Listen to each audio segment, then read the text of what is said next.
Amazing. Okay, we are live. I am live. Robin is live. Can we touch fingers? Other way. Wait. Oh my gosh.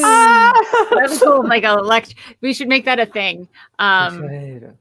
Happen. So yeah, we're going live here. So for those of you who don't know me, I'm Cheryl Englehart, and I am a composer and songwriter, and I also create a bunch of musician resources. I was trying to come up with the best way to talk. I can't talk today. I've been talking so much, and now I'm like blah, blah, blah, blah, in the evening. And one of the resources I've created is Rock Your Email List, which is a program start to finish that takes musicians through the entire setup of the musician fan list. So I'm here today with Robin. Let's do that. It's so backwards.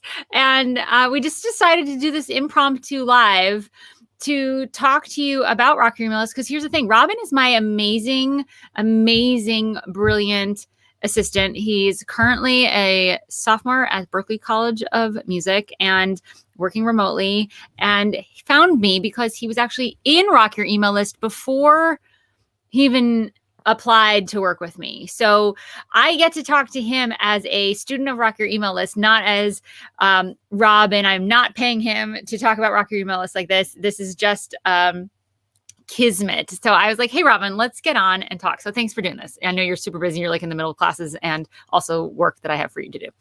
Oh my gosh, of course. Actually, the very first thing that I ever heard from you, like the first time Cheryl B. Englehart came into my orbit was you were talking about email on the CD Baby podcast. Oh. And I think I like put it down to like 0.75 and I listened to it. And, the speed? It's because I talk fast, you guys. I know how valuable a musician's time is. So I crunch it in by talking fast. So Robin, you learned the lesson early on. I applaud you.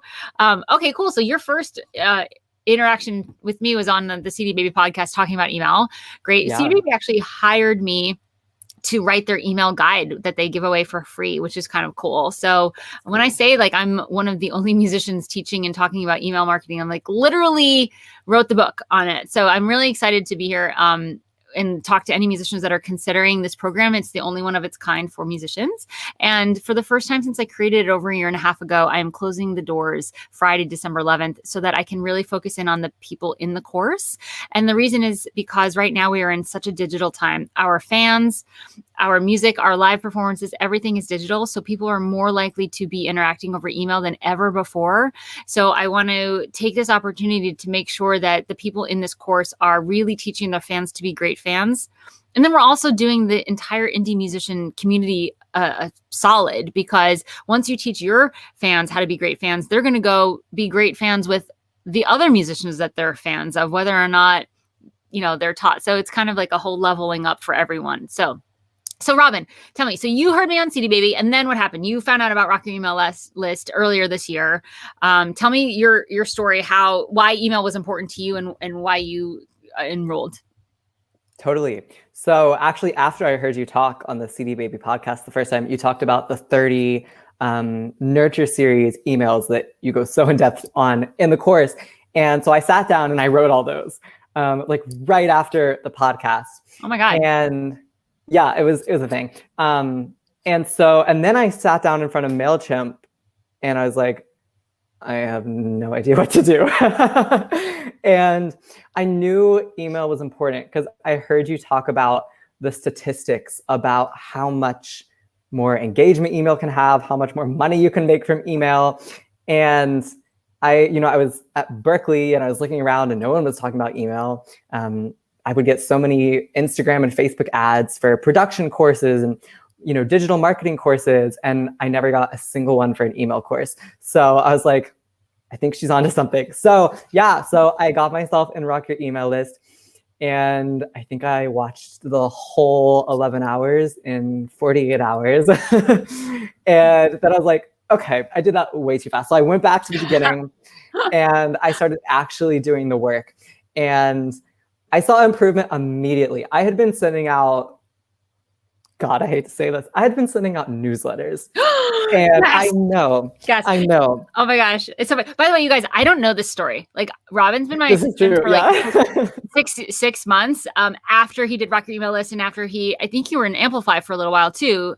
And then wrote me this email about like, hey, do you have any internships or anything like that? So I don't know the like pre-meeting. We've sort of touched base. I know you were in the course. I knew you were in Amplify, obviously. So it's really, this is all new information for me. And I just was like, I know you love the course, but I don't know the details. So again, I am not paying Robin to talk about Rock Your Email List as my assistant. I am actually curious how your experience earlier this year was, because you got in right before COVID started and were able to sort of transition over. So yeah, so go ahead, tell me, give us the what you were going to say something, and I sort of cut you off just to let people know that I'm hearing all this stuff for the first time too.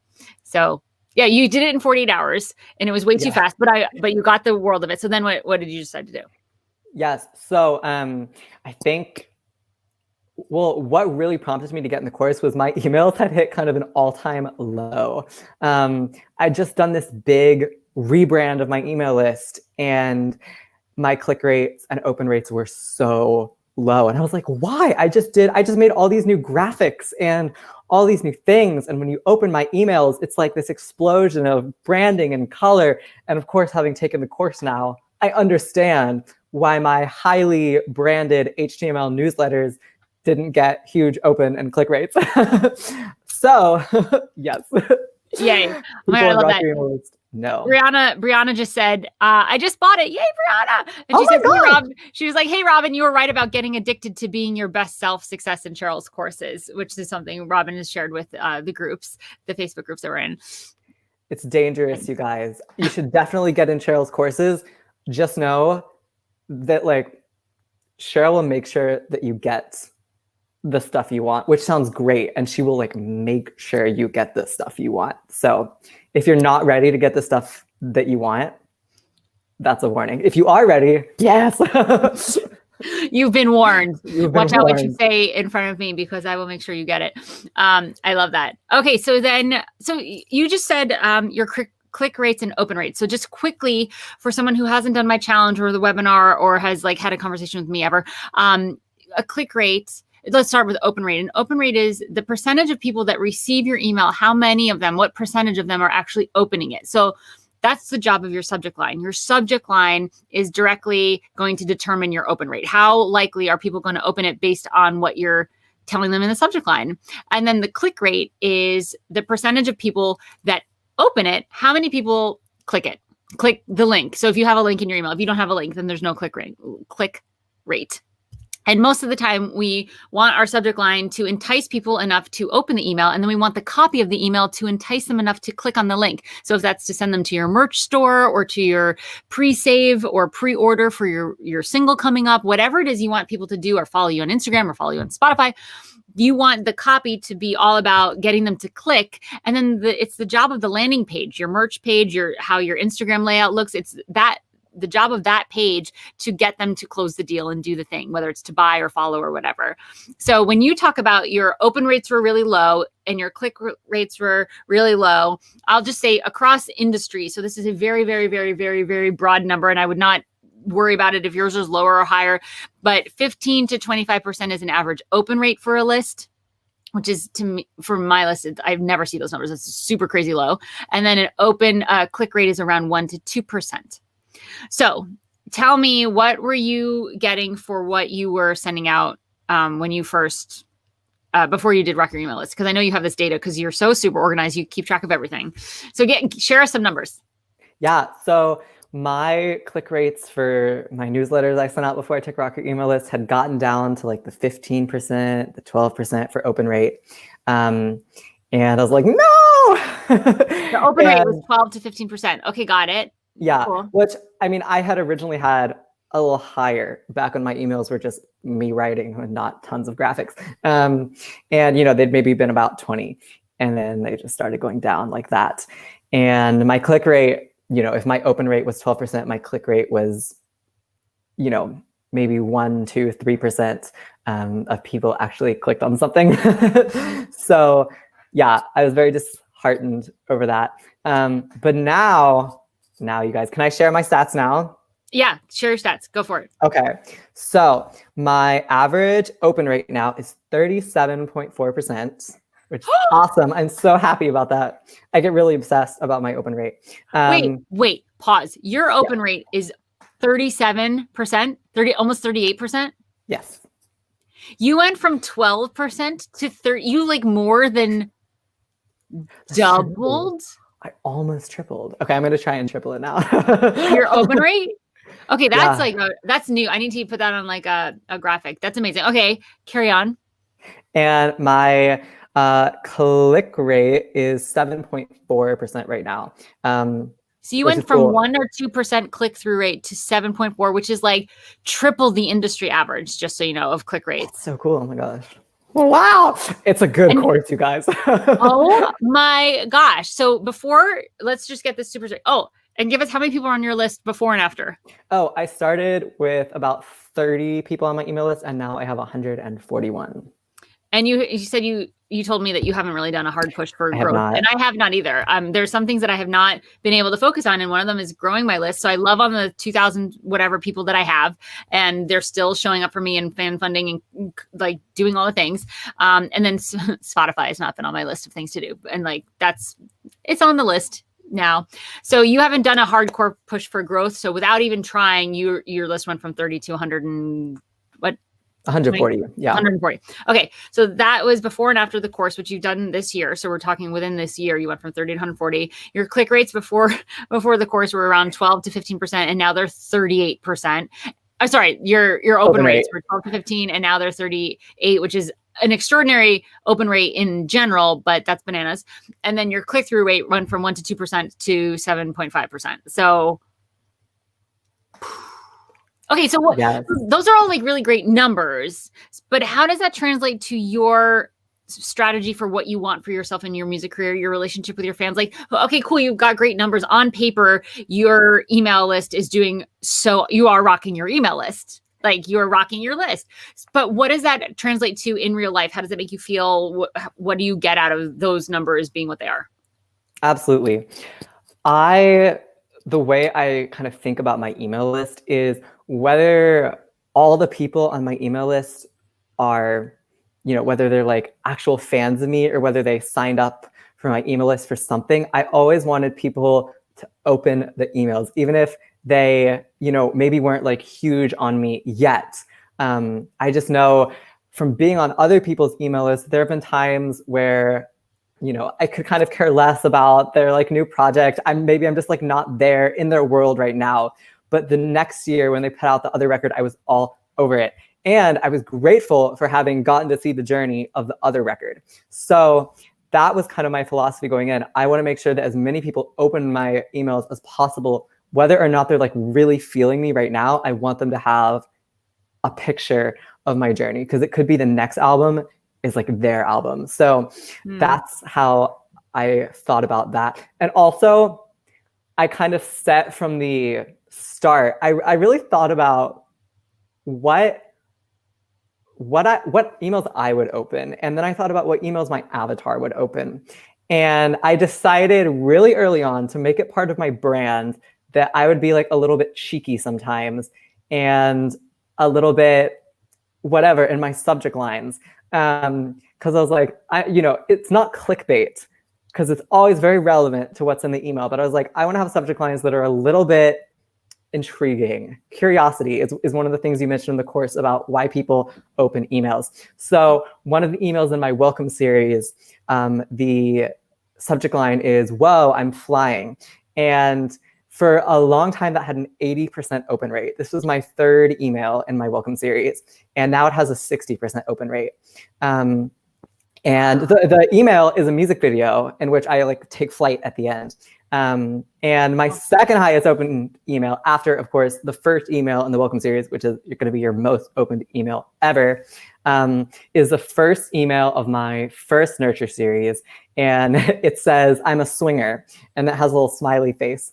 And the email story is about how for years and years and years, I would swing on a swing to fuel my creativity. I wrote my college essay about swinging on a swing. Oh my gosh. So I know. So, that's so fun. it's a little cheeky, and it's a little, ooh, I wonder, but I decided to make that part of my brand from an early point, because I was like, I know people will open those kinds of things. I got this call from my grandmother, like after she read the email. She hadn't even read the email. She'd just seen the subject line. She was like, what is this about you being a swinger? You're like, read it, Grandma. I know. I mean, yay that your grandma's getting your emails. I love that. This is amazing. I love that so much. So it sounds like what you're getting is like, you're getting the satisfaction of knowing that people are actually reading your emails, and you're able to sort of test this. You're like, hey, that cheekiness worked on these emails. I can bring that into my brand, and then I can do more of what works, right? That's what we say a lot in the course, is like, do more of what works and less of what doesn't work. So you're able to test that and then see that people are opening these. And let's talk about other numbers, is like unsubscribe rates on an average email. If it's under 1%, you're good. I'm assuming that's the case for you, that people are hanging around and you're not getting a ton of unsubscribes. My unsubscribe rate. Mm-hmm. I love that. Yeah. So you're seeing evidence that people are coming through. You've got all these nurture series set up, say that 10 times fast, and that people are sticking around, and that the open rates are high and the click-through rates are high, and that all the numbers are giving you evidence that it's working, which is so fantastic. So how does email fit into your strategy? And feel free to share with people what your 7-year strategy is, like for your, like the big dream for your career. How does email fit into it? So go ahead and share that. Absolutely. So I just want to say one thing first too. Yeah. Which is that I didn't go through the course and immediately set up all of the Rise series and all of the Nurture series and all of everything. Mm-hmm. I originally just set up my Welcome series, and then I got some people in, and then I set up my first Nurture series. So right now I just have up to my first Rise series, and I'm working on my second Nurture series. And I want to say that because I know us musicians, as Cheryl said, why she talks so fast is time. So if you get this course, you do not have to do everything at once. This course is really, I feel, a lifelong process. I always go back and watch modules and learn from them. So I think if you really set up your fans well in the beginning, then it's going to be okay if they're sitting there for a second while you're writing your second Nurture series. And if you want to send out a broadcast, once they go through that first little bit, and if you've done a good job of kind of telling your story, I think they'll be there for you for a while, even if you're working on the next series to roll out. So I just wanted to say that. Well, before you get into answering my question, I want to come back to what you just said. The thing I really want to highlight is that your results for your email list, from going from 30 people to 140, from having open rates that were 12% and now 38% open rate, which is bananas high across any industry, you haven't even implemented the entire course. That is true. And I get that you've watched it all, and watching is one thing, and sort of getting all the knowledge, you can't unlearn that. So of course, everything is going to sort of elevate, but you haven't even put into place all of the things. And that's okay, because this is a long game. Your relationship with your fans, long game. So this isn't I need to do it all tomorrow. You watched all the videos in 48 hours and you were like, whoa, back up the bus, baby. That needs, So I love that you are seeing such crazy, awesome, positive results and true fan relationships building, and you have barely scratched the surface in terms of implementing, but you have implemented the important things. The Welcome series is the number one thing I would implement. You've definitely tweaked the landing page. Getting people in is working. Now we just need to increase traffic so that you can get those numbers nice and high. And then you've got more series to send them through once they've gone through everything else. So I think that's really, really extraordinary. And it is such a good reminder. It's if you have a lot of courses already, but this one is going to be important for you, now, you can get in now and be like, cool, I'm going to schedule some time in April to do this. It will be there forever. It is not going away, and it needs to fit into your life, but you need to get in now because I'm closing the doors on Friday. So love that you're able to see results immediately, even if you're not implementing everything. So that's super great. So yeah, now Absolutely. Back to your music career strategy and how email fits into it, because it's so inspiring what you've got going on, and I'm curious to hear how you think email fits into that for you. Totally. So during one of the Amplify sessions, I casually mentioned, it was one of the Amplify at 5, where Cheryl answers 5 of our questions, the people in Amplify. And I asked if I wanted to, say, headline an arena in 10 years, what's one thing that I could be doing now?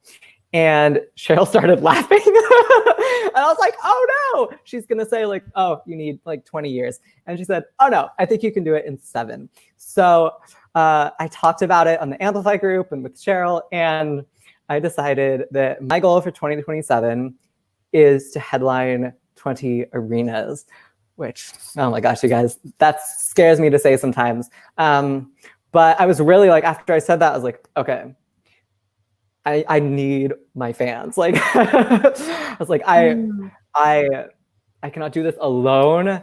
And I need, obviously people in the industry to be on my team, but I was like, I really need my fans on my team because they're the people who are going to be there for the long haul with me. I'm not hiring my fans. My fans are there for me.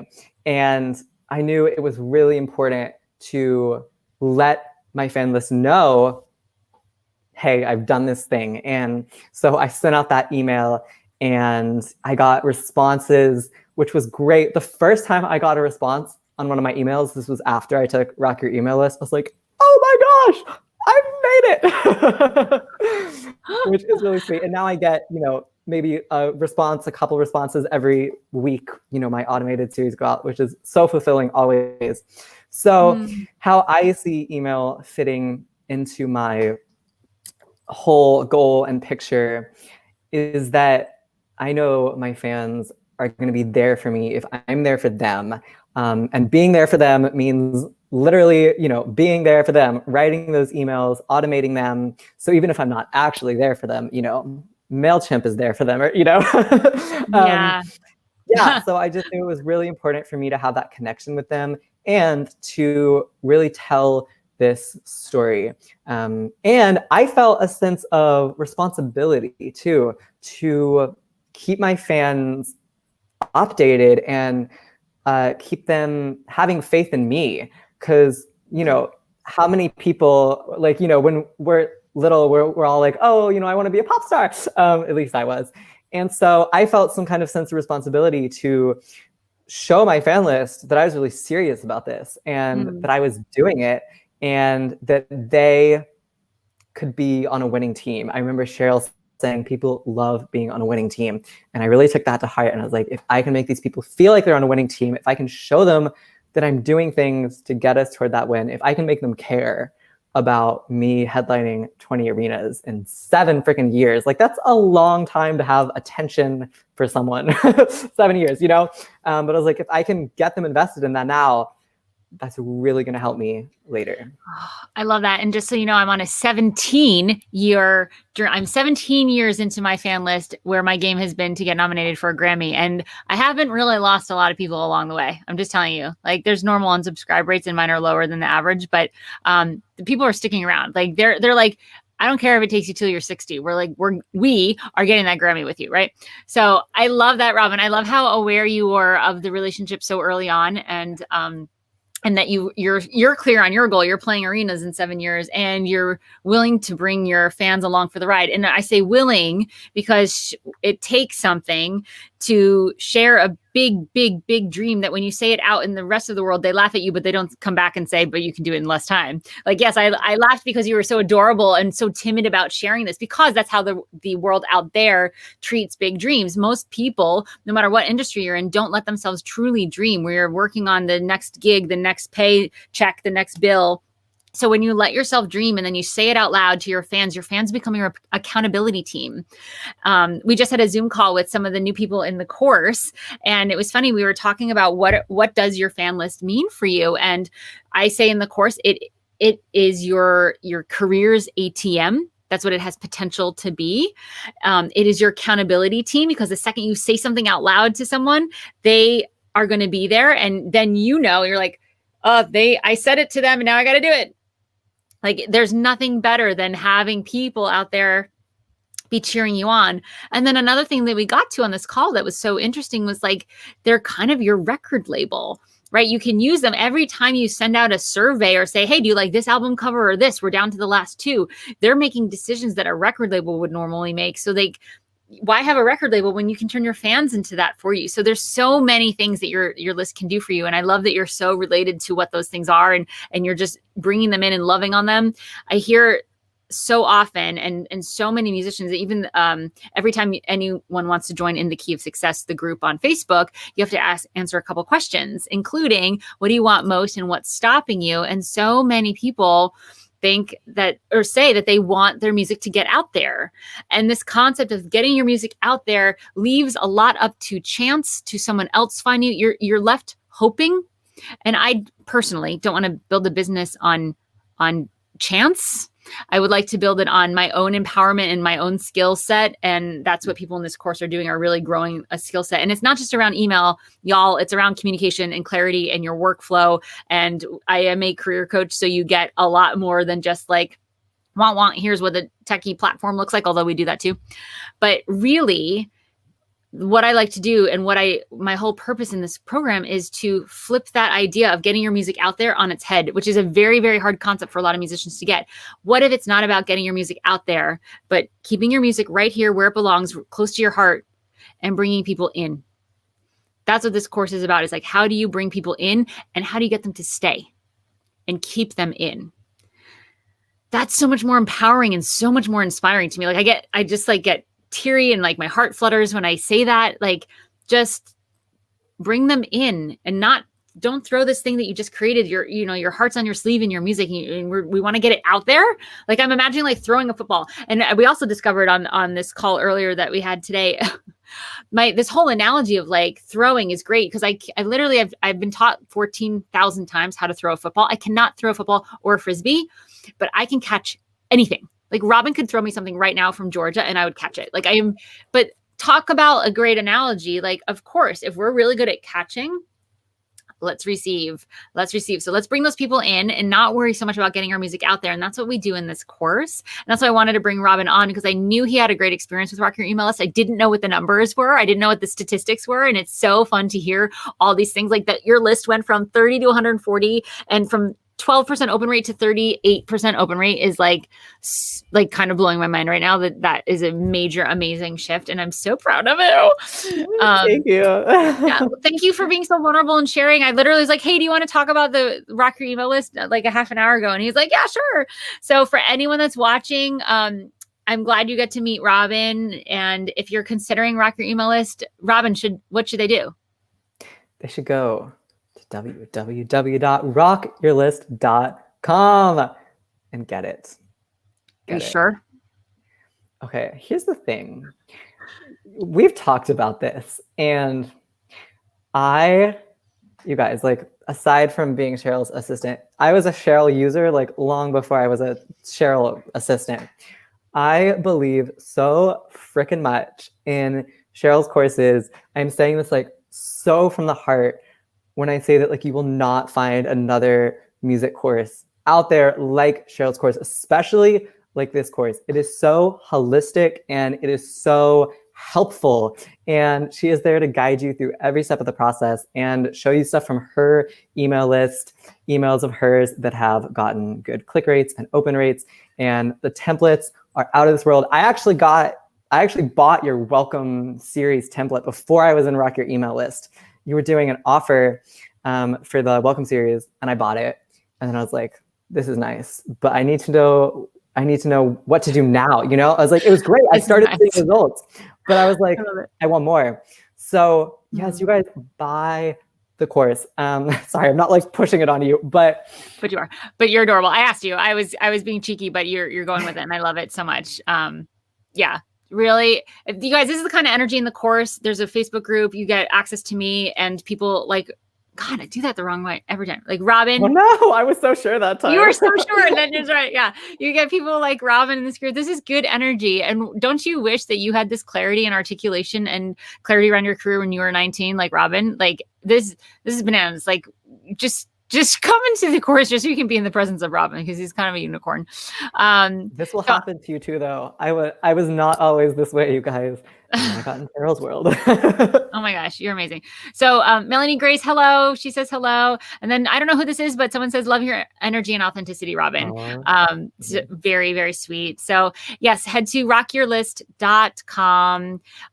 If you have not signed up yet, you have until Friday to do so. I strongly encourage you to come on in. If you have any questions, don't hesitate to tag me or Robin or anyone else that you know that's in the program. It's a happy place to be. And I'm looking forward to not just how you level up your career, but also how your fans get to go along for the ride. Cause that's really what's at stake here is that fan relationship. So, yeah, Robin, thank you so much for being here. I can't you're just amazing. I'm so happy you're in my world, and thank you for generously showing